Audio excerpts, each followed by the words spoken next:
Salam, saudara-saudari umat yang dikasihi oleh Tuhan. Jumpa kembali di Renungan Harian KPR Resort Solo, Sabtu 14 Februari 2026. Sebelum kita mendengarkan firman Tuhan, marilah kita berdoa. Kasih karunia dan damai sejahtera dari Allah Bapa dan anaknya Yesus Kristus memberkati kamu sekalian. Amin. Firman Tuhan hari ini 14 Februari 2026 dari Filipi 1 ayat 21. Hai Kristus dohang luar diau jalalaba nang hamatean. Karena bagiku hidup adalah Kristus dan mati adalah keuntungan.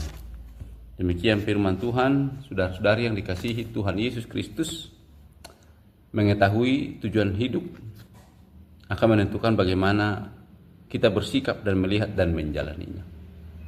Sekali lagi, mengetahui tujuan kehidupan akan menentukan bagaimana seseorang atau kita melihat dan menjalani kehidupan ini.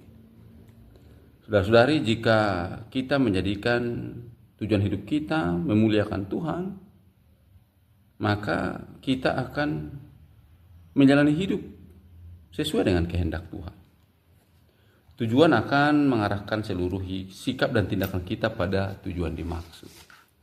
Saudara-saudara yang dikasihi Tuhan Kristus, bagi Paulus hidup adalah Kristus. Maka tidak ada lain dan tidak bukan, maka ia harus menjalani hidup sesuai dengan kehendak Kristus.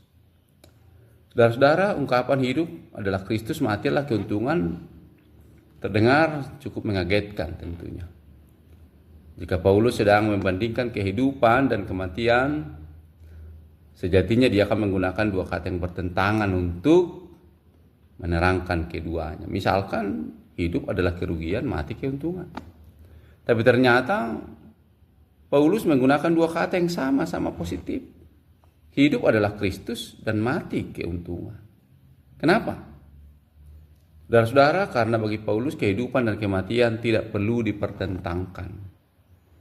Pada dirinya sendiri, kehidupan dan kematian adalah netral. Kehidupan tidak selalu baik, begitu juga kematian tidak selalu buruk. Yang penting adalah diarahkan kemana kehidupan maupun kematian itu. Jika diarahkan pada kemuliaan Kristus, maka kedua-duanya sama-sama baik. Saudara-saudara yang dikasihi Kristus, dalam kondisi firman ini, Paulus sedang dalam keadaan tertekan memang. Ya, kasusnya tidak jelas, menggantung, ya masih di penjara. Dia tidak tahu kapan keputusan pengadilan, lalu keputusan apa yang akan dijatuhkan oleh kaisar misalkan belum tahu jelas. Dalam keadaan semikian mungkin banyak orang atau sebagian orang mungkin putus asa atau apatis. Bisa berkata hidup segan mati tak mau. Berserah pada keadaan saja. Tetapi Paulus dalam firman ini kalau kita baca secara lengkap, keterkungkungannya ketika dia di penjara, dia terus mengatakan hidup adalah Kristus. Ia terus memberitakan firman, dan pada akhirnya dia katakan dalam firman ini bahwa firman diberitakan, ya.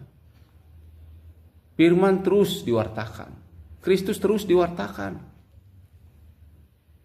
Saudara-saudara, ketika Kristus diwartakan, diberitakan, itulah hidup yang sesungguhnya dari orang-orang percaya, dari Paulus khususnya.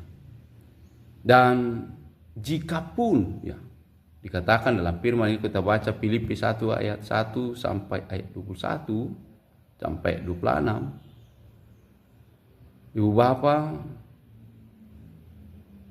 karena aku tahu bahwa kesudahan semuanya ini ialah keselamatan oleh doamu dan pertolongan Roh Yesus Kristus. Sebab yang sangat kurindukan dan kuharapkan ialah bahwa aku dalam segala hal tidak akan beroleh malu, melainkan seperti sedia kala, demikian pun sekarang Kristus dengan nyata dimuliakan di dalam tubuhku, baik oleh hidupku maupun oleh matiku. Ya. Karena itu dia katakan, bagiku hidup adalah Kristus dan matilah keuntungan. Tetapi jika aku harus hidup di dunia ini, itu berarti bagiku bekerja memberi buah. Saudara-saudara, hidup inilah kesempatan. Kesempatan untuk menghasilkan buah. Kesempatan untuk bersaksi, bekerja bagi Kristus. Jadi mana yang harus kupilih aku tidak tahu. Aku didesak dari dua pihak. Aku ingin pergi dan diam bersama-sama dengan Kristus. Itu memang jauh lebih baik. Tapi lebih baik perlu untuk tinggal di dunia ini karena kamu. Jadi ketika Paulus mengatakan hidup ala Kristus, ya bekerja buat Kristus, melayani orang-orang percaya, melayani orang-orang dengan kasih dan dasar dari segala kebaikan Kristus. Dan jika harus hidup berakhir, berhenti dari segala tugas, tanggung jawab dan pekerjaan, itu pun sesuatu yang menyenangkan. Itu pun sesuatu yang menguntungkan dalam kaca mata iman kita. Dan itulah yang dikatakan oleh Paulus. Karena itu Paulus berani berkata hidup adalah Kristus dan mati adalah keuntungan. Kita masih hidup hari ini. Marilah berbuah bagi Kristus.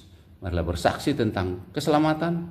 Marilah mewartakan terus Injil keselamatan itu. Amin, kita berdoa. Tuhan Yesus, terima kasih. Tuhan masih memberikan kami kehidupan saat ini. Biarlah kami boleh menjadi saksi-Mu, mewartakan Injil keselamatan, mewartakan kasih dan kemurahan kebaikan-Mu sampai akhir hidup kami. Terima kasih Tuhan. Terpuji Engkau, berkati umat hari ini di setiap tugas tanggung jawab mereka. Dalam nama Yesus kami berdoa. Amin. Kasih karunia Tuhan kita Yesus Kristus, kasih Allah Bapa, dan persekutuan Roh Kudus, kiranya memberkati kamu sekalian, hari ini, besok, lusa, sampai selama-lamanya. Amin.